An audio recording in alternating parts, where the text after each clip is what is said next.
What's going on, guys? This is another episode here in Nolan's Pod. Um, Remember when I gave you guys my top 5 quarterbacks with the most pressure on them? We started out with number 5, Justin Fields and Russell Wilson. We started out with number 4, Lamar Jackson. We started out with number 3, Deshaun Watson. We started out with number 2, Jalen Hurts. And we started out with number 1, Aaron Rodgers. Now, through the first 2 weeks of the season, going into week 3 tonight, I'm going to give you the top 5 quarterbacks that I just named, their stats and their record this season. Okay, let's start with Aaron Rodgers. Aaron Rodgers is 1 for 1. He hasn't exactly lit it up yet, but they are still 1-1. They played San Francisco, which we knew that was going to be tough for them to beat. Then their schedule gets soft. They just beat Tennessee. They have Thursday night football tonight with New England. That's a game that they should win. So let's give you Aaron Rodgers' stats through the first 2 games. Aaron Rodgers' game against the San Francisco 49ers, he was 13 of 21 in passing attempts, 167 yards, 1 touchdown, 1 interception, 1 sack. That was Aaron Rodgers' first official game back. And it was a little rusty, to be expected. He hasn't played in a year. You know what I'm saying? So it was to be expected that he was rusty. He's playing a good 49ers team that has a great defense. You know what I'm saying? So I think they forced 2 turnovers out of the Jets. So that game was 32-19. And that's just Aaron Rodgers playing a whole game. Trying to find some confidence, trying to get his groove back. Get all those little demons out about that injury. That's what that was. Where he transitioned to the second game that they just played this past Sunday against the Tennessee Titans. Aaron Rodgers was 18 of 30 in passing attempts, 176 yards for 2 touchdowns. He was sacked twice. Their score ended up being 24-17. One thing about the Jets defense is good, only allowing 17 points. You give up 32 to San Francisco, but we know how great San Francisco is. But only allowing 17 points, that's pretty good against a team that you should beat. And the Jets scored 24. So again, Aaron Rodgers, 176 yards, not a 300 yard game or 200 yard game for that matter either. But they scored 24 points.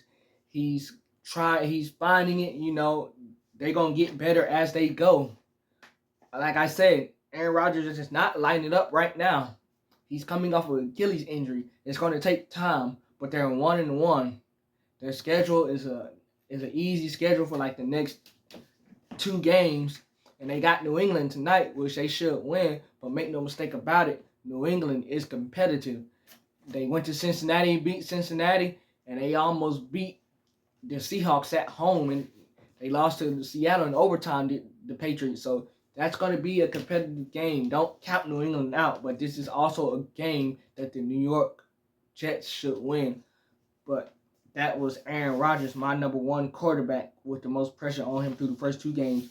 My number 2 quarterback with the second most pressure on him is Jalen Hurts. Jalen Hurts, his stats against the New Orleans Saints, they won that game. But Jalen Hurts' stats, he was 20 of 34 in passing attempts, 278 yards, 2 touchdowns, 2 interceptions. He was sacked twice with Jalen Hurts. He ran the ball 13 times for 33 yards, score ended up being 34-29. That game, Jalen Hurts showed what he can do, what we remember from that Super Bowl season. He also showed that, again, like last season, sometimes he tries to force it. And sometimes he tries to force it to A.J. Brown specifically to keep him happy. And he throws an interception. So those were kind of where his 2 interceptions come from. The second interception that he threw was unfortunate. It was unlucky. But Jalen Hurts was able to lead his team to a win. And like I said, he had some good moments. And it was some moments, where he like, come on, Jalen Hurts, you don't got to force it, You don't got to force it. Just take what the defense gives you. Just play the game. It ain't nothing that you got to force. If you don't have it, throw it away. If you don't feel like you have it, run the ball, which is what he did too. but you don't have to force it. But he still got his team a win, 34-29, against a good Green Bay Packers team. Transition to the second week. They just played the Falcons on Monday. We all know how that game went. Jalen Hurts' stats in that game, he was 23 of 30, 183 yards. One touchdown, one interception. He was sacked once. He ran the ball 13 times for 85 yards and scored a touchdown off his rushing. Game ended up being 22-21. As we know, that game was given up by the Eagles on a mistake that they should be running the ball when the Falcons have no timeouts. Saquon drops the passing attempt that he probably should have caught. And yeah.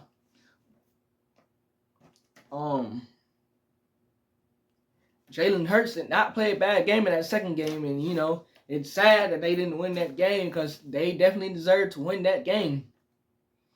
And they're 1-1. And the thing that we're talking about after that game is how Philadelphia should be 2-0.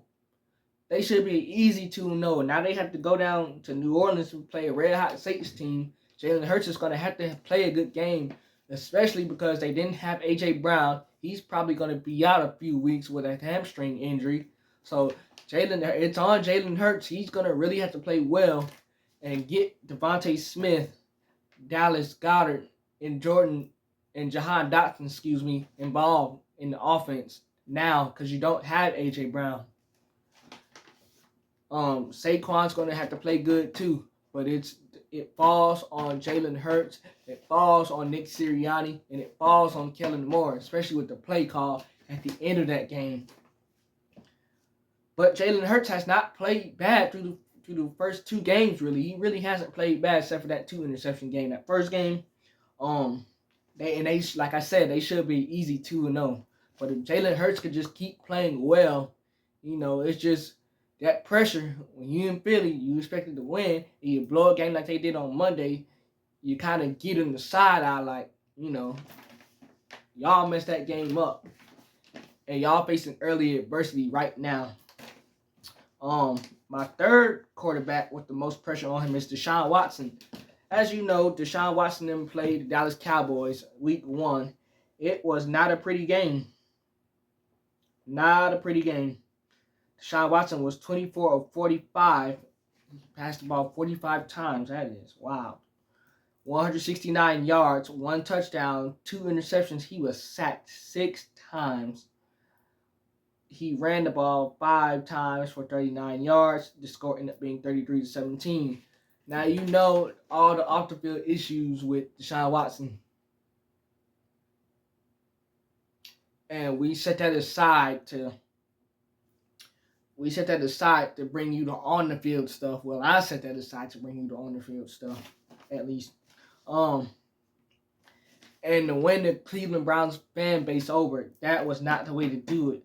Keep in mind, it was not all Deshaun Watson's fault, but he had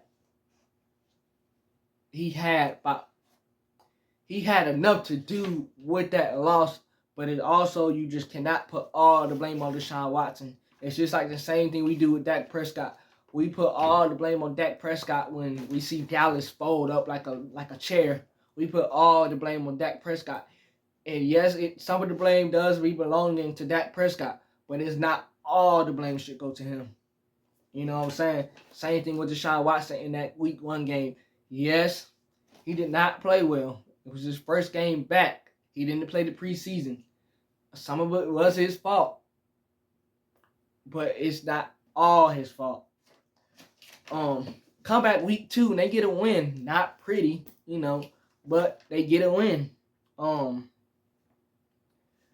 Deshaun Watson was 22 of 34 for 186 yards. He was sacked 2 times. He ran the ball 5 times for 20 yards. He didn't throw a touchdown. He didn't throw an interception. The score was 18-13. So Deshaun Watson did not have a spectacular game again. But when you have a great defense like the Cleveland Browns to pick you up like they did, that helps you out a whole lot. You know what I'm saying?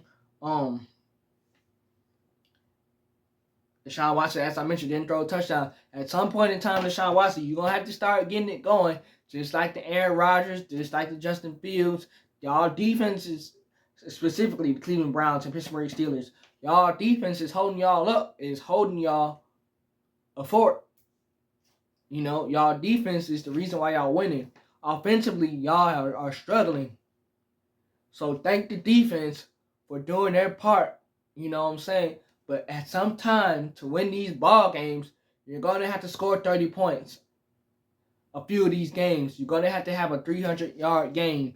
You're going to have to hit the man when you're supposed to hit him and not be late trying to throw it to him. At some point in time, these quarterbacks are going to have to play well because the defense are not always going to have these spectacular games where they're going to stop teams. So the offense, you're going to have to wake up eventually. That's what it is with the Cleveland Browns. That's what it is with the Pittsburgh Steelers. Nonetheless, a win is a win. But eventually, you're going to stop getting those wins if you don't do anything offensively. My number 4 quarterback with the most pressures on him is Lamar Jackson. And now with the Baltimore Ravens record, I have Lamar at 4. I might need to move Lamar possibly at number 2 and switch Jalen Hurts to number 3. I possibly need to move Lamar to number 1 and switch Aaron Rodgers maybe. The Baltimore Ravens are 0-2. And it's not that they've been out of these games. The first 2 games that the Baltimore Ravens have played have been close. And you can make the case that they probably should have won both of them. But the Ravens' offensive line is not good. Let's not make no mistake about it. The Ravens' offensive line is not great.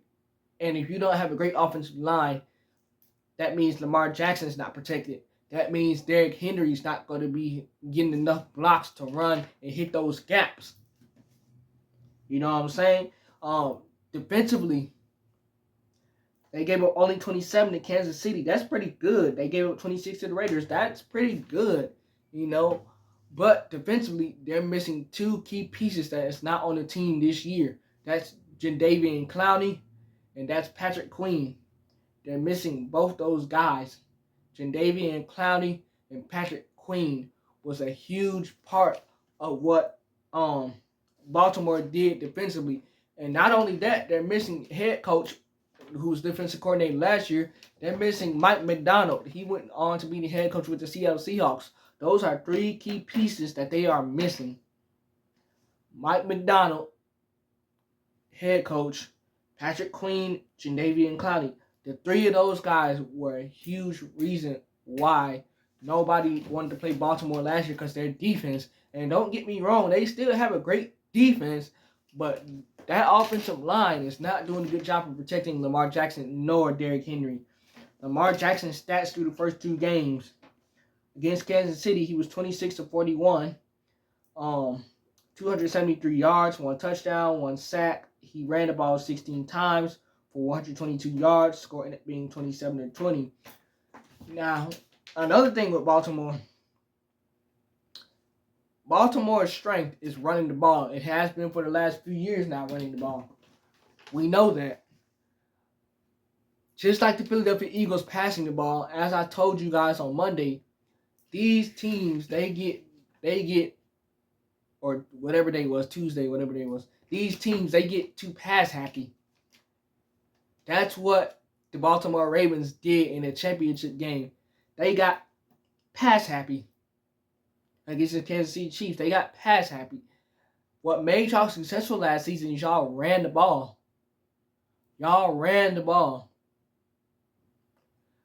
Just because you get down against the Kansas City Chiefs don't mean you got to play in the Kansas City. Oh my goodness.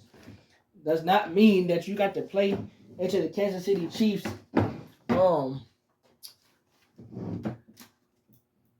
defense, or you play into their hands. You don't. Y'all just seen that on live. Y'all just seen it. Y'all didn't see it, but y'all seen it. I just about to bust my head on it. Anyway, y'all just. Anyway, y'all just seen that I gotta laugh at myself. That was funny. But anyway, Baltimore. Just because you get down against the Kansas City Chiefs in the championship game Keep doing what's made you successful. Run the ball. That's all you got to do is run the ball. Y'all playing right into their hands by passing. And in the first game of the season when they played Kansas City, y'all get down by like 2 touchdowns. Y'all want to pass. Y'all want to run the ball with Lamar Jackson. Lamar Jackson, as I mentioned, you need to be going down and stop taking all these hits. Quit taking all these hits. So at the end of the season, you won't be crying about you was hurt at the end of the season because you took all those hits. You got Derrick Henry in the backfield. Use Derrick Henry. But oh wait, I forgot. You can't use Derrick Henry properly like you want to if your offensive line is trash. So, Baltimore, y'all 0-2. Offensive line sucks. Defense is not the same. Y'all 0-2, and I'm concerned. Lamar Jackson stats against the against the Las Vegas Raiders. He was 21-34, 247 yards, 1 touchdown, 1 interception. He was sacked twice. 45 yards on his rushing attempts. I think he only ran the ball 5 times for 45 yards. That's way less than what he had against Baltimore running the ball. Score was 26-23. Raiders win. Justin Fields. He's like Deshaun Watson. He has a great defense. Justin Fields has not lit it up whatsoever at all. They didn't score a touchdown in the first game against the Falcons. Chris Boswell hit 6 field goal attempts, and that was all the 18 points that the Pittsburgh Steelers scored. Justin Fields' stats on that game. He was 17-23, 156 rushing yards. He was sacked twice. He ran the ball 14 times for 57 yards. Score was 18-10 against the Falcons. Pittsburgh wins that game, as we know. Justin Fields didn't throw a touchdown, as I mentioned. They struggled mightily on offense. They got into field goal position, but couldn't get into the red zone, into the end zone. Transition to this game against Denver.